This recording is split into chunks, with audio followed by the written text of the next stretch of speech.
Yes. This concept of crazy? Yeah. My grandmother actually did graduate from Roosevelt High School. I can go into the archive room and probably get a copy of the yearbook. Yeah. She did marry a man named George Sinclair, and George Sinclair has a last name different than Budnick, so it's not crazy. Yes. Verna Jean Galt married Bruce Galt, and her last name was Sinclair. Yeah. My grandmother's first marriage was Sinclair. Yes. Could the sheriff get me the birth certificates?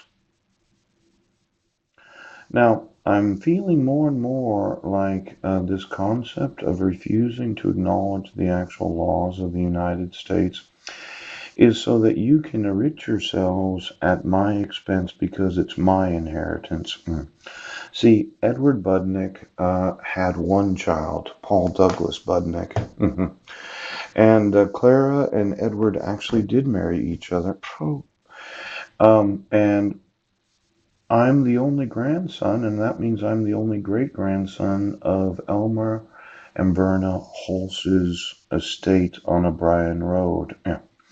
Now, he was a short little man. Oh, does the sheriff's office have any knowledge of Elmer? Well, Ray and Sue Holz? Yes.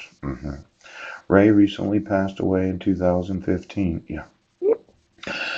Now, just talking to Debbie Lemke and looking at her, yes, I think that somebody in Clallam County had a whole bunch of illegitimate children. Yes. And then since I'm the only heir to an immense amount of assets, that the sheriff of Clallam County has been paid to obstruct my rights as a citizen of the United States. Yes.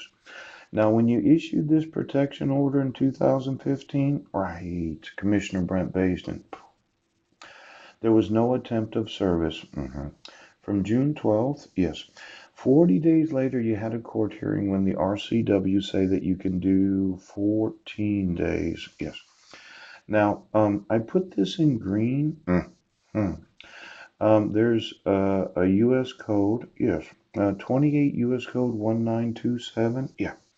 Counsel's liability for excessive costs. Yes.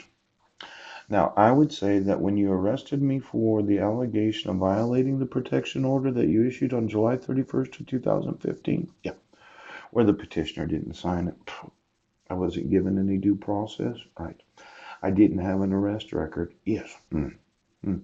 I wasn't in Sequim, Washington, and it looks to me like this county's been getting paid, yes, to obstruct my right to my assets. Ooh. Now, this says any attorney or other person admitted to conduct cases in any court of the United States or any territory thereof, who so multiplies the proceedings in any case unreasonably, yes, and vexatiously, right, may be required by the court to satisfy personally the excess costs, yes, expenses and attorney fees reasonably incurred because of such conduct, yes.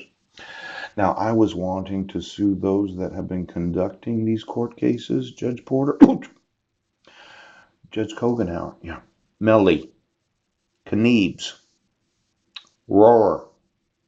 Now, every time that you had a court hearing where you did not protect my right to due process, yes, it was an unnecessary multiplication of proceedings that was unreasonable and vexatious because you didn't protect my rights as an American citizen. Now, you might say, well, it didn't cost that much, but when I sue you for the tort liability, see, I'm going to sue you for violating the United States Code, yes, of counsel's liability for excessive costs. You want me to appear in court 3 months after the last appearance in court? Yes, so that we can have a cell hearing. Pooch.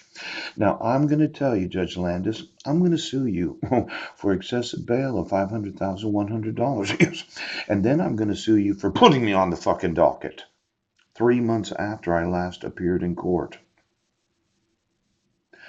Now, these employees of the counties, yes, I'm going to make absolutely fucking sure that any person, that happens to be an employee of any court of the United States of America can personally be sued right now. Oh, he's